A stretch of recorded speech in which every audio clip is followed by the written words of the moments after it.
Shalom, selamat pagi. Kita bersyukur kerana kita dapat bersatu lagi di dalam ibadah kita. Walaupun kita beribadah secara online, tapi saya percaya Tuhan beserta dengan kita di manapun kita beribadah. Ya, jadi saya harap kita semua dalam keadaan yang baik saja, walaupun kita tengah berhadapan dengan isu COVID-19 ini yang membawa kita dalam kesukaran dan kesulitan. Tetapi saya percaya Tuhan ada beserta dengan kita. Dan waktu kita berhadapan dengan kesukaran, kesulitan seperti ini, saya harap kita ambil peluang ini untuk kita sama-sama, mungkin kita bersama dengan keluarga di rumah lah. Itu peluang untuk kita. Dan mungkin kita boleh ambil peluang untuk mendekatkan diri dengan Tuhan dengan membaca firman Tuhan ataupun berdoa. Ataupun ibu-ibu di rumah yang memasak tu mungkin anda boleh ambil peluang ini untuk mencoba menu masakan yang baru lah, ya, atau membuat kek, kuih dan semuanya. Yang belajar tu mungkin ambil masa ini untuk mengulang kaji mata pelajaran, boleh membaca buku lagi, ya. Jadi apapun yang kita lalui hari ini dalam kesukaran begini, kita ambil peluang ini untuk melakukan sesuatu yang boleh memberikan kebaikan kepada diri kita lah. Ya, jadi hari ini saya akan membawa kita di dalam perkongsian firman Tuhan yang saya ambil daripada Injil Lukas pasal yang ke-24 ayat 36 sampai 49. Okay. Sebelum itu mari kita berdoa dulu. Bapa kami yang ada di kerajaan syurga, kami bersyukur kerana Tuhan sangat baik. Tuhan yang memberikan kami perlindungan, menjaga kami, memberikan kami keselamatan. Dan terima kasih untuk kasih-Mu Tuhan. Dan Tuhan, saat ini kami ingin mendengarkan firman-Mu. Kau berikan kami pengertian supaya kami memahami akan apa yang tertulis di dalam pendengaran firman-Mu ini Tuhan. Terima kasih, kami mohon Roh Kudus-Mu untuk menyertai kami dan memberi kami hikmat dan pengertian. Dalam nama Yesus kami berdoa. Amin. Ya, jadi petikan hari ini adalah sambungan daripada petikannya Pastor David bawa kita renungkan pada minggu lepas lah, ya, yang dia kongsikan. Jadi dalam petikan ini adalah waktu di mana murid-murid Tuhan Yesus berkumpul dan mereka masih di Yerusalem juga waktu itu. Dan mereka berkumpul kerana ada individu yang mengatakan ya bahawa Tuhan menampakkan diri dia kepada Simon, dan juga dalam perkumpulan mereka ini juga ada dua orang yang bersama dengan Yesus dalam perjalanan ke Emmaus lah. Kalau kamu ingat lagi apa yang Pastor kongsikan minggu lepas ya, yang mana Tuhan Yesus menampakkan diri dia kepada dua orang dalam perjalanan ke Emmaus, dan Tuhan Yesus juga membagikan roti kepada mereka ya.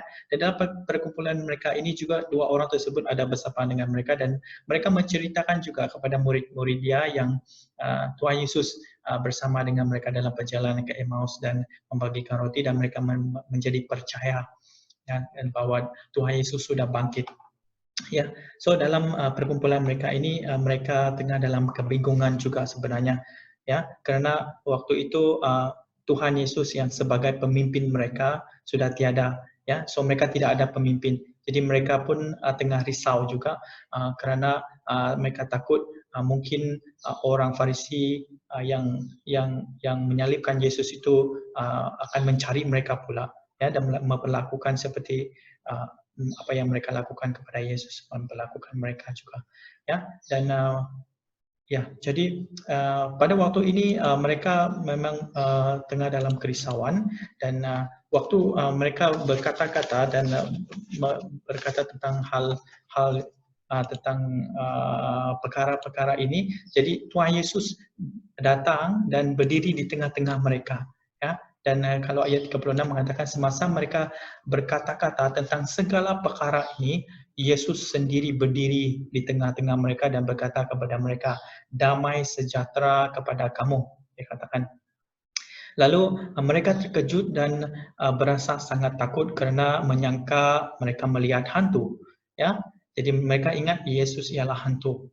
Ya? Tapi Yesus berkata kepada mereka, ya, dia tanya, apakah sebabnya kamu takut? Mengapakah hatimu ragu-ragu? Ya, Dan Yesus cuba meyakinkan mereka dengan suruh mereka tengok dan tangan dan kaki dia. Di ayat 39 dikatakan, tengoklah tangan dan kakiku, inilah aku, ya, supaya mereka yakin bahwa itu betul-betul Yesus, ya. Dan Tuhan Yesus katakan, sentuhlah aku dan tengok.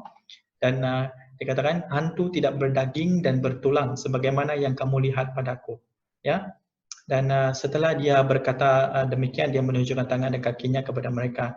Dan mereka dan yang tangan dan kakinya itu adalah bekas, ya, bekas paku luka yang ketika dia disalibkan lah dekat tangan dan kaki dia.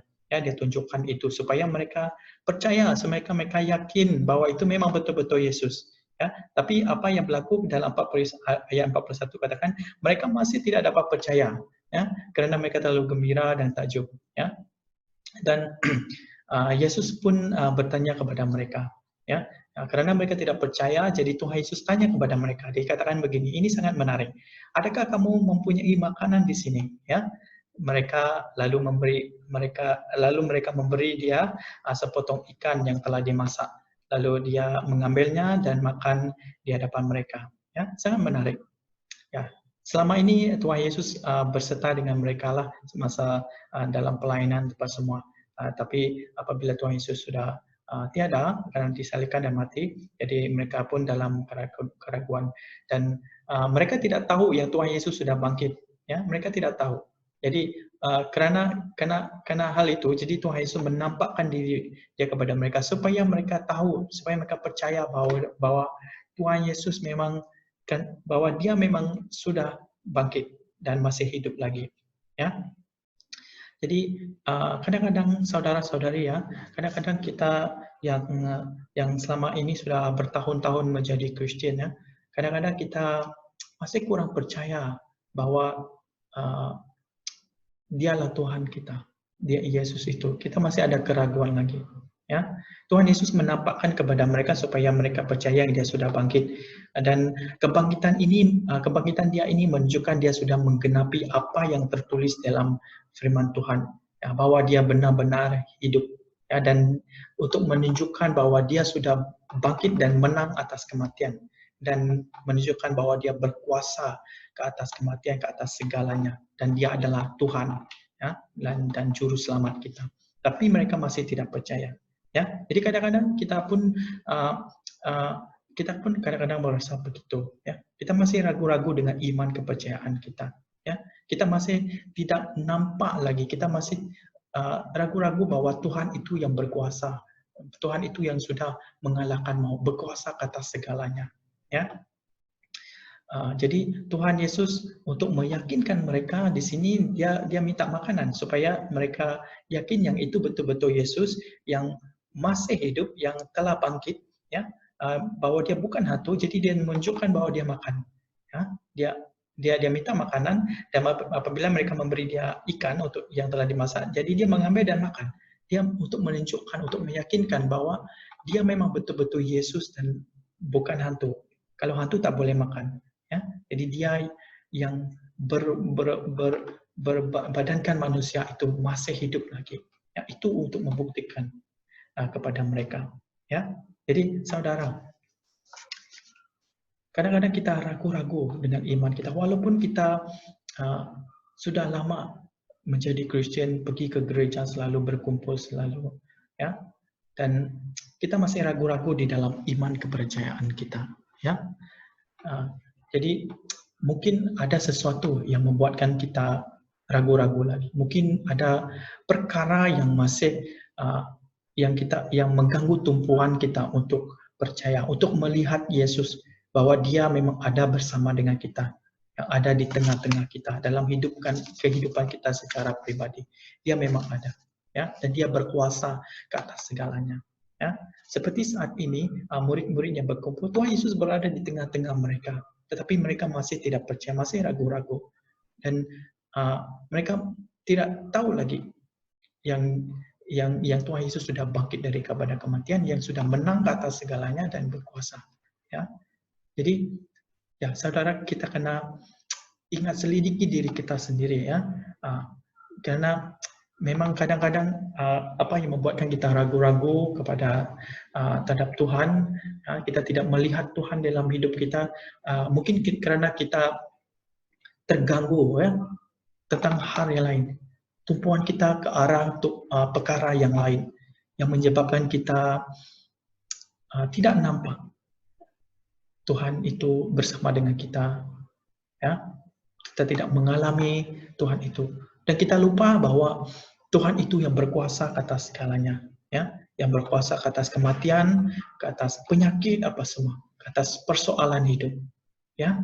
Jadi dalam kita menghadapi krisis COVID-19 ini pun kadang-kadang kita ada keraguan terhadap Tuhan, ya. Kita bertanya, di manakah Tuhan saat ini? Ya. Karena ya ini siapa yang memang semua kita sekarang ini memang sangat risau juga, ya.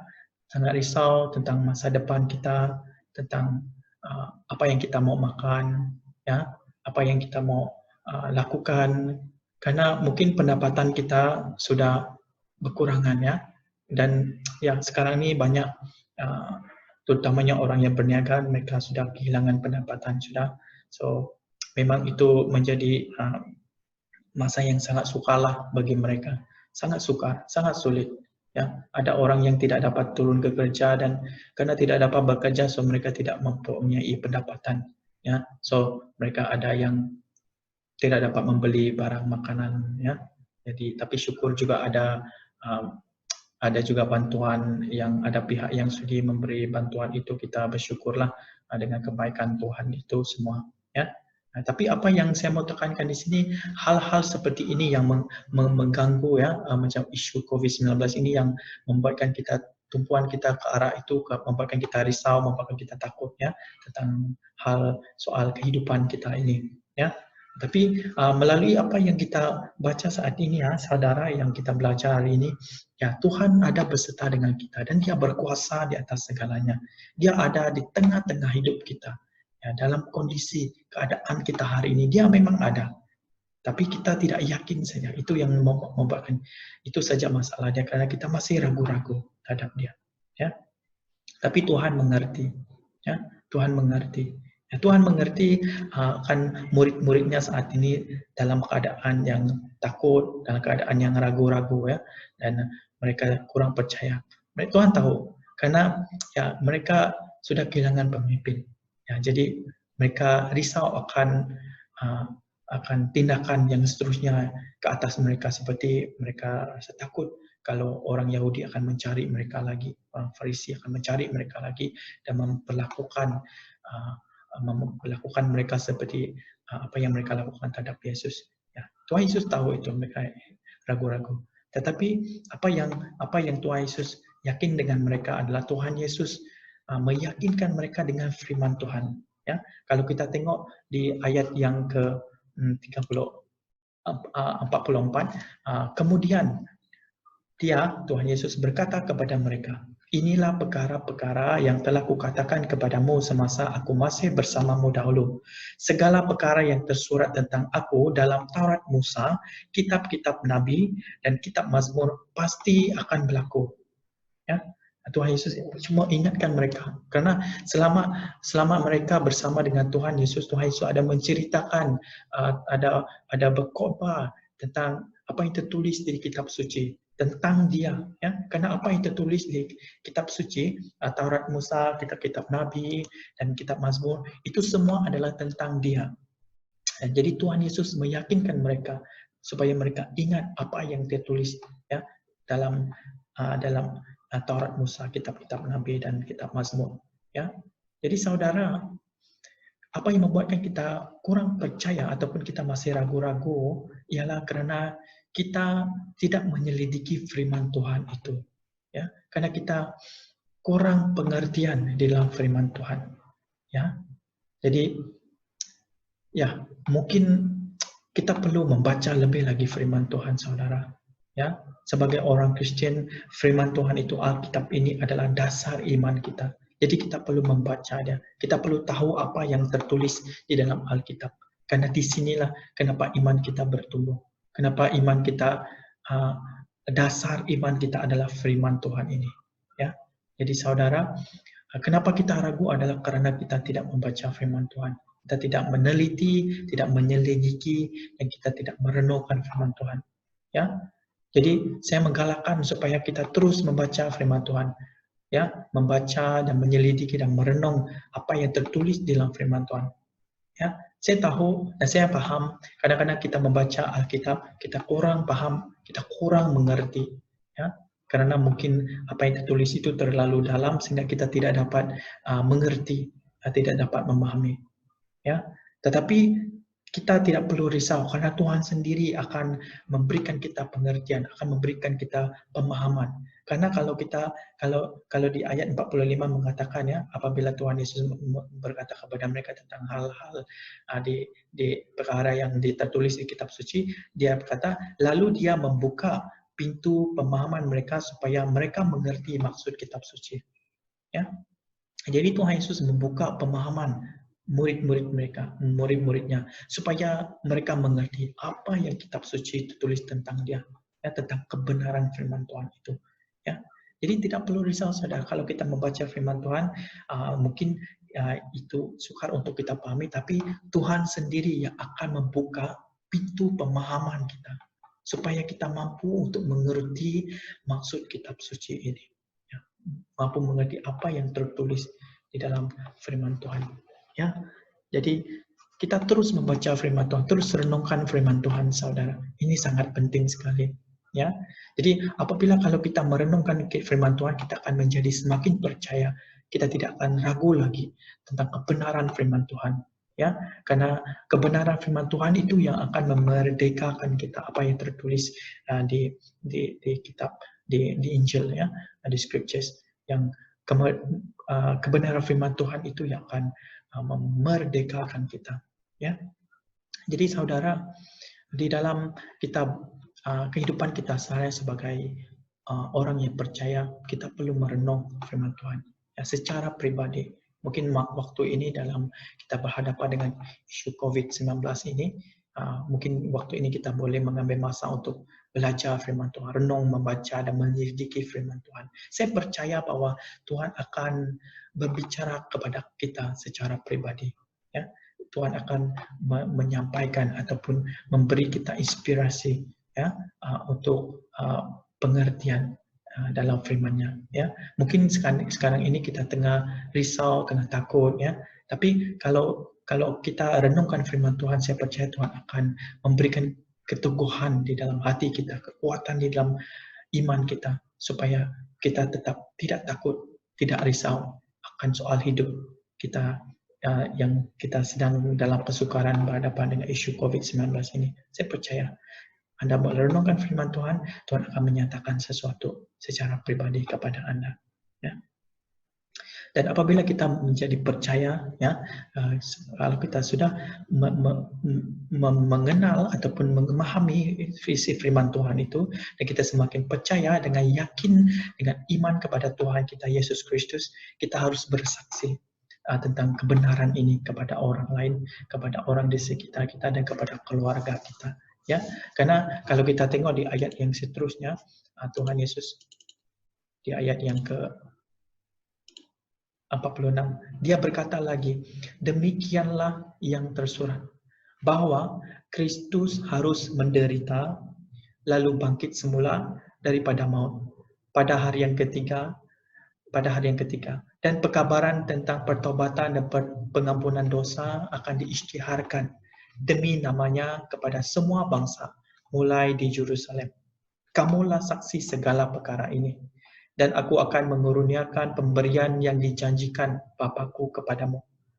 Tetapi tunggulah di kota ini sehingga kamu diperlengkap dengan kuasa dari tempat mahat ini. Dalam konteks ini, saudara, Tuhan Yesus masih bersama-sama dengan mereka. Ya, Tuhan Yesus masih bersama dengan mereka, dan Roh Kudus Tuhan itu belum tercurah lagi ke atas mereka. Tapi Tuhan Yesus katakan suruh mereka tunggu saja di kota itu, di Yerusalem. Karena pada hari kenaikan dia ke surga nanti, setelah dia tidak ada bersama dengan mereka lagi, Roh Kudus itu akan turun ke atas mereka. Ya, dan itu berlaku kalau Anda baca di Kisah Para Rasul pasal yang kedua, di mana hari Pentecost, ya. yang mana Roh Kudus turun ke atas mereka sedang mereka berkumpul, dan apabila turun jadi mereka berbahasa lidah dan bernubuat, mereka dipenuhi kuasa dari Tuhan. Ya, jadi itu yang berlaku. Jadi saat ini dan dalam petikan ini Tuhan Yesus masih bersama dengan mereka. Ya, jadi Tuhan Yesus mengingatkan apa yang tertulis di dalam Alkitab, apa yang tertulis dalam kitab suci itu semuanya berkaitan dengan Dia, dan Dia sedang menggenapinya melalui kebangkitan Dia ini, menunjukkan bahwa Dia telah menggenapi apa yang tertulis, segala apa yang tertulis tentang Dia di kitab suci. Jadi Dia mengatakan kepada muridnya, kamulah saksi perkara ini. Ya, murid-murid inilah yang selama ini bersama dengan mereka, dan sekarang ini Tuhan Yesus menampakkan diri Dia kepada mereka. Mereka lah saksi semua ini. Mereka saksi dengan mata dan mereka bersama dengan Yesus. Mereka lah saksi yang pertama-tama. Ya. Jadi hari ini saudara, kita membaca apa yang tertulis daripada saksi-saksi ini. Kita membaca apa yang benar yang tertulis dalam Alkitab ini, semuanya tertulis karena saksi-saksi ini. Jadi hari ini kita adalah di zaman di mana Roh Kudus bekerja, karena Tuhan Yesus sudah naik ke surga dan Roh Dia ada bersama dengan kita, Roh Kudus bersama dengan kita. Jadi kitalah saksi, kita yang percaya ini yang akan kebenaran firman Tuhan, kita yang percaya yakin dengan iman kita bahwa Yesus Kristus itu telah bangkit daripada kematian, Dialah Tuhan, Dialah juru selamat kita. Itulah saksi, yang itulah kebenaran, itulah kenapa kita perlu bersaksi tentang hal ini, ya, bersaksi bagi Dia, ya. Jadi saudara, ada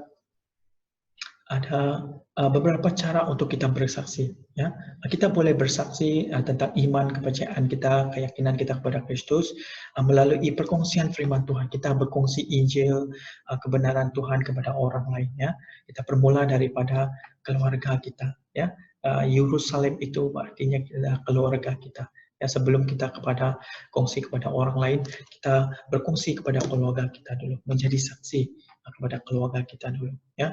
Ya, mungkin cara kita bersaksi tidak mengkongsikan firman Tuhan, tetapi kita boleh dengan perbuatan kita, perbuatan yang baik ataupun cara hidup kita, ya. Sebab mungkin kita ada orang katakan yang saya tidak mampu berkongsi tentang apa yang tertulis di firman Tuhan karena saya sendiri belum habis baca firman Tuhan. Ya, itu tidak ada masalah. Kita boleh berkongsi dengan perbuatan baik kita, kelakuan kita ataupun cara hidup kita. Itu pun cara kita bersaksi juga kepada Kristus. Ya, jadi di sini saudara ada 3 hal yang kita perlu tanya, ya, kepada diri kita sendiri lewat daripada apa yang kita dengar hari ini, apa yang kita baca hari ini, yang kita renungkan perkongsian hari ini. Ya, ada 3 hal yang kita perlu tanya dengan diri kita. Yang pertama, adakah kita masih ragu-ragu terhadap iman kita kepada Kristus? Adakah kita masih tidak percaya bahwa Dialah Tuhan yang telah bangkit, yang telah menang atas kematian, dan Dia adalah Tuhan dan Juru Selamat yang berkuasa atas segala-galanya. Ya, kita tanya itu kepada diri kita sendiri. Ya. Dan yang kedua, adakah kita selidiki firman Tuhan? Ya? Adakah kita mengerti selama ini, mengerti apa yang tertulis dalam firman Tuhan? Karena apa yang tertulis itu semuanya kebenaran. Ya, semuanya kebenaran. Jadi, adakah selama ini kita menyelidiki kebenaran ini dalam hidup kita? Dan yang ketiga, persoalannya adalah, adakah selama ini kita bersaksi bagi Tuhan, bersaksi tentang iman, keyakinan kita kepada Kristus, kepada orang lain? Adakah kita bersaksi tentang itu kepada orang lain? Ya. Jadi saudara-saudari, kalau kita masih ragu-ragu dan kurang percaya dengan iman kita, belum yakin lagi dengan keraguan, masih ragu-ragu lagi dengan Kristus, dengan Tuhan kita, bahwa Dia telah bangkit, bahwa Dialah Juru Selamat kita. Saya mendorong kita untuk membukakan hati kita kepada Tuhan. Karena Dia sudah berdiri menunggu kita. Dia sudah berada di hadapan pintu dan sudah mengetuk pintu hati kita. Dia hanya menunggu bahwa kita menjemput Dia untuk masuk ke dalam hidup kita, untuk menerima Dia dalam hidup kita secara pribadi, dalam hati kita. Ya. Mari kita membaca di Wahyu pasal yang ketiga ayat 20. Tuhan Yesus berkata, "Dengarlah, aku berdiri di hadapan pintu sambil mengetuk. Jika seseorang mendengar suaraku dan membuka pintu, aku akan masuk ke dalam rumahnya. Aku akan makan bersama-samanya, dan dia bersamaku." Ya. Jadi saudara, kalau kita belum percaya, kalau kita masih ragu-ragu dalam iman kita, saya mendorong supaya kita menjemput Tuhan. Ya, menjemput Tuhan ke dalam hidup kita secara pribadi, menerima Dia di dalam hidup kita secara pribadi. Dia akan makan bersama-sama dengan kita. Ya, jadi ingat tadi ya, Tuhan Yesus apabila mereka tidak percaya, jadi Tuhan Yesus bertanya kepada mereka tentang makanan. Lalu mereka memberikan Dia makan. Ya, mereka melayani Dia, mereka memberi Dia makanan, ikan yang sudah dimasak, dan Dia makan di hadapan mereka. Jadi begitu dalam hidup kita. Kita menerima Tuhan Yesus, kita melayani Dia dalam hidup kita, menjemput Dia dalam hidup kita, dan Dia akan makan bersama-sama dengan kita. Artinya Dia akan bersekutu dengan kita, Dia akan bergaul dengan kita secara pribadi. Ya. Ya. Jadi kalau kita belum percaya, kalau kita belum lagi yakin dengan iman kita, saat ini kita jemput Tuhan Yesus secara pribadi ke dalam hidup kita. Ya. Dan kalau kita masih belum mengenal ataupun menyelidiki, memahami tentang kebenaran firman Tuhan itu, saya mendorong juga kita untuk terus membaca firman Tuhan. Karena Tuhan sendiri yang akan menyatakan kebenarannya kepada kita melalui pemahaman, pengertian dari Dia sendiri. Roh Kudus Tuhan yang akan membukakan hati kita, pikiran kita supaya kita mampu untuk mengerti akan kebenaran firman Tuhan itu.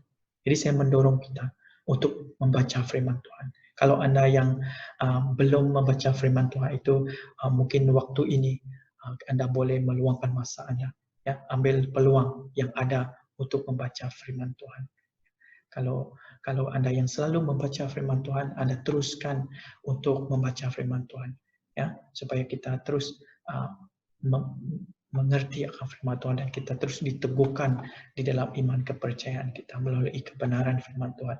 Karena kebenaran firman Tuhan itu yang akan membuatkan kita menjadi percaya lewat daripada pendengaran. Karena di dalam Roma pasal yang ke-10 ayat 17 mengatakan, Roma pasal 10 ayat yang ke-17 mengatakan, oleh itu iman datang daripada mendengar perkabaran itu ataupun daripada firman Tuhan. Dan perkabaran itu didengar melalui sabda Kristus. Ya, ya. Jadi iman itu akan bertumbuh daripada kita mendengar firman Tuhan. Ya. Tetapi kalau kita yang mempunyai kebolehan, kemampuan untuk membaca, kita baca firman Tuhan supaya kita boleh renungkan sendiri. Ya, itu pun cara untuk kita belajar mendengar firman Tuhan. Tuhan akan berbicara kepada kita secara pribadi dalam pembacaan kita kepada firman Tuhan. Ya, jadi saya menggalakkan, saya mendorong kita supaya kita terus membaca firman Tuhan, merenungkan firman Tuhan, menyelidiki firman Tuhan itu. Ya. Kita bersyukur karena gereja kita ada mengadakan discipleship class, ya, kelas pemuridan hari Selasa di rumah pastor. Dan kalau ada masa nanti, kalau Anda ingin belajar lebih lagi tentang firman Tuhan lebih dalam, Anda boleh join untuk kelas pemuridan ini, ya, supaya kita sama-sama belajar firman Tuhan. Jadi kalau kita yang percaya hari ini, ya, kalau kita belum berkongsi ataupun belum bersaksi lagi bagi Tuhan. Saya mendorong supaya kita bersaksi kepada orang yang belum percaya. Ya, mungkin kita belum bersedia untuk bersaksi kepada orang lain, tetapi kita boleh mula bersaksi melalui keluarga kita dulu. Ya, kita bersaksi tentang firman Tuhan, mengajar, berkongsi tentang Injil Tuhan, ya, kebenaran firman Tuhan. Ya, mungkin kalau kita yang belum bersedia lagi, belum mengerti lagi firman Tuhan itu, Anda boleh menunjukkan perbuatan baik Anda. Itu juga bersaksi bagi Tuhan juga, cara hidup kita. Ya, jadi kalau Anda yang tahu sedikit firman Tuhan itu, Anda boleh mengambil peluang untuk berkongsi walaupun sedikit tentang firman Tuhan. Jadi itu dorongan kita, ya, supaya kita percaya, ya, supaya kita tetap percaya dan kita yakin dengan kebenaran firman Tuhan, dan kalau kita sudah terima kebenaran itu, kita kongsikan kepada orang lain. Ya, jadi sampai sini saja perkongsian saya hari ini. Saya harap kita semua diberkati supaya kita terus menyembah Tuhan, percaya dalam iman keyakinan kita kepada Kristus. Ya, jadi sampai sini saja perkongsian saya. Saya harap kita akan dapat bertemu tidak lama lagi. Ya, kita sama berdoa supaya keadaan akan semakin baik, supaya kita dapat berkumpul lagi di gereja, di rumah Tuhan. Ya, jadi sekian saja. Mari sebelum itu kita berdoa dulu. Terima kasih Bapa di surga untuk firman-Mu, karena Kau mengingatkan kami di dalam saat kami ragu-ragu akan Engkau, di saat kami tidak percaya Engkau Tuhan mengerti, karena kami terganggu dengan hal yang lain. Kami mohon supaya Tuhan terus mendekat, ataupun Tuhan terus mengajar kami mengerti akan firman-Mu, supaya kami akan percaya melalui pendengaran dan pembacaan firman-Mu Tuhan. Terima kasih Tuhan, dan biarlah Kau memberikan kami kekuatan juga supaya kami mampu untuk menjadi saksi-Mu kepada orang lain, kepada keluarga kami, kepada saudara kami, kepada masyarakat kami. Ya, Tuhan, kami bersyukur karena Tuhan setia dan Tuhan yang baik. Terima kasih Tuhan, kami meninggikan Engkau, kami memuji-Mu. Dalam nama Yesus kami berdoa. Amin. Jadi terima kasih, selamat hari Minggu, selamat beristirahat semua. Semoga kita bertemu lagi. Tuhan memberkati. Bye-bye.